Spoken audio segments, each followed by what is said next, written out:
अस्सलाम वालेकुम वरहमतुल्लाहि वबरकातुहू। अल्लाह से आइए मिलकर दुआ करें, यानी मुराद ये है कि एक इज्तिमाई दुआ इकट्ठे मिलकर अगर कर लें तो उससे बड़ी खैर व बरकत होगी।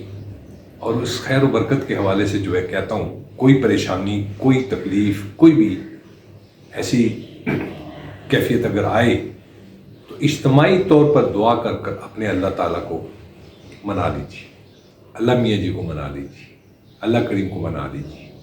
और उसमें जो मनाना है वो आप जो भी दुआ करें या जो भी अंदाज़ मांगने का हो, तो मांगने से मुराद ये है कि एक शख्स अगर इमामत के तौर पर अगर कोई चीज़ इमामत कराता है तो दुआ में भी इमामत करा दें।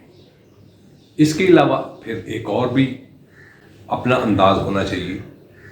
एक तो इज्तिमाई मैंने कहा, और इसका मरकज़ियत के हवाले से मैंने बात की।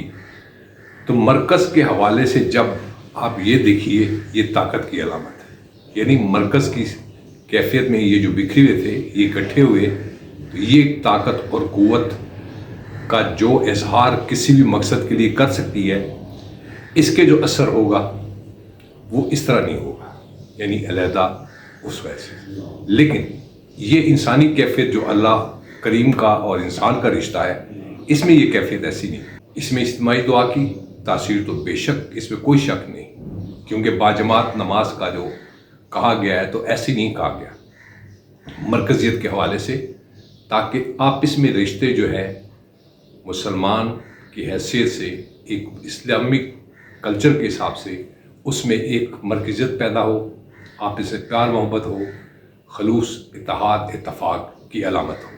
अब इसके साथ आप अपनी जो रोज़मर्रा की मामूलात हैं उसके अंदर भी आप अपना एक टाइम अल्लाह करीम के लिए वक्फ कर दीजिए।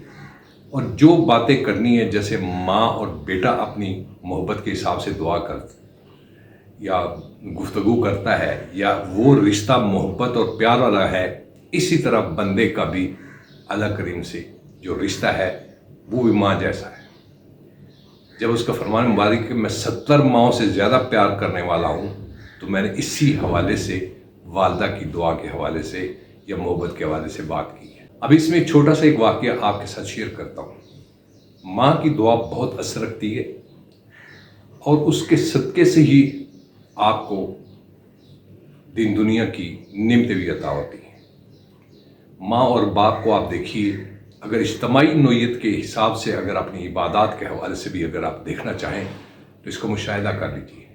जो नमाज 5 वक्त पढ़ी जाती है, अल्लाह करीम की हम्द व सना, उसकी तारीफ़ व तौसीफ़ और उसकी वहदानियत के हवाले से तस्दीक, फिर हुज़ूर सल्लल्लाहु अलैहि वसल्लम की निस्बत से उनकी बाक़ायदा रिसालत की तस्दीक और शहादत के हवाले से, और उसके साथ साथ उनके जो भी पैरोकार हैं और सालिहीन हैं उन पर भी खैर और सलामती का आपकी नमाज में ज़िक्र है। उसके साथ आगे चलें तो आगे चलने के साथ हुज़ूर सल्लल्लाहु अलैहि वसल्लम और उनके खानवादे पाक जनाब हज़रत इब्राहीम और उनके खानवादे पाक के ऊपर सलाम अल्लाह करीम ने अपनी नमाज के अंदर रखा।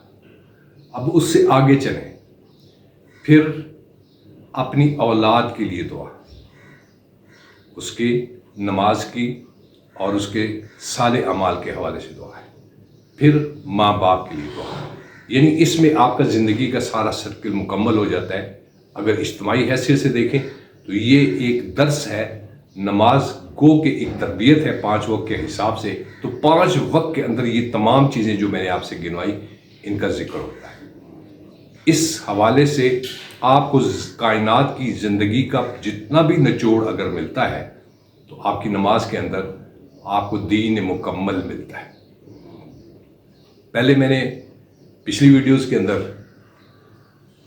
अल्लाह ताला के कलाम पाक यानी अलहम्द शरीफ या सूरह फातिहा का जिक्र किया था। इसमें मैंने नमाज का जिक्र कर कर आपके सामने एक ज़िंदगी की पूरे निज़ाम हयात को कूजे में बंद करके आपके सामने पेश कर दिया। साथ दुआ के हवाले से माँ की दुआ, बाप की दुआ, اس کی قبولیات کے حوالے سے کوئی شک ہی نہیں. میں چھوٹا سا چلتے چلتے ایک تھوڑا سا اضافہ کر دیتا ہوں. میری والدہ صاحبہ، میں نے میٹرک کا امتحان دیا. اس وقت فرسٹ ڈویژن لینا ایک بہت بڑا، آپ یہ کہہ لیں کہ کارنامہ کہیں کہ بڑا ایک معیار تھا، یا ایک خاندانی حوالے سے کمپٹیشن کے حساب سے آپ یہ کہہ لیں کہ بچے کی اہلیت اور قابلیت کے حوالے سے. تو مجھے عام طور پر ایک میڈیم یا بس کھینچنے والا اسٹوڈنٹ فیملی تصور کرتی تھی. فیملی سے مراد یہ نہیں کہ میرے والدین، بلکہ اوور آل جتنے ہماری فیملی تھی ان کے ذہن. تو اب جب میرا میٹرک کا رزلٹ آیا تو میں فرسٹ ڈویژن میں جب میرا نتیجہ آ رہا تھا تو میرا فرسٹ ڈویژن کا رزلٹ آیا. جو سارے فیملی کے جو اسیسمنٹ تھی اس کے برعکس آئے. اس کے اندر میں آپ کو ایک حقیقت بتاؤں، ایک میری ماں کی دعا. فجر تہجد کے وقت میں گھر میں آیا، اپنے ہمارے رزلٹس جو اس وقت اخباروں میں بھی اس کے گزٹ کے حوالے سے ان کو ملتے تھے، وہ اخبارات کے اندر جو ہے اس کے باقاعدہ چائے جاتے تھے.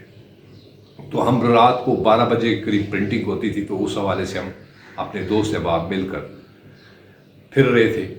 اور پھر بعد میں جب میں فجر کے یعنی اور تہجد کے قریب گھر آیا تو میری والدہ صاحبہ وضو فرما رہی تھی. اللہ تعالیٰ ان کی مغفرت فرمائے، درجات بلند فرمائے. تو انہوں نے جو وضو کرتے ہوئے میرے لیے دعا کی، خدا کریم میرے بیٹے خالد کو فرسٹ ڈویژن میں کامیاب کرنا، میری عزت کا پردہ رکھنا. یہ ہے ماں کی محبت اور اس کا اخلاص. اور جب میرا نتیجہ آیا تو میں فرسٹ ڈویژن تھا. اس میں بے شک میں تھوڑا سا اور اضافہ یہ کر دیتا ہوں تو بات کو سمیٹ لیتا ہوں. وہ یہ کہ مجھ میں بھی ایک خامی یہ تھی کہ میں مسلسل محنت کرتا رہتا تھا. بیچ میں جو اونچ نیچ اساتذہ کرام یا جس وجہ سے بھی کوئی پڑھنے دقت پریشانی آتی تھی اس میں ہم لگے رہتے تھے. یعنی ہمت نہیں آ رہی، جو اپنی طرف سے کوشش ہوئی وہ ہم نے جاری رکھی. اور نتیجہ جب آیا تو نتیجہ آنے کے ساتھ میں نے آپ کو جو والدہ صاحبہ کی اپنی دعاؤں کا بتایا. میں نے میٹرک کے امتحان کے بعد ایک عجیب اللہ کی کرم نوازی سے، اس میں میرا کوئی کمال نہیں، میں نے فجر کی نماز کے بعد سورہ فاتحہ سورہ یاسین پڑھنا شروع کر دی.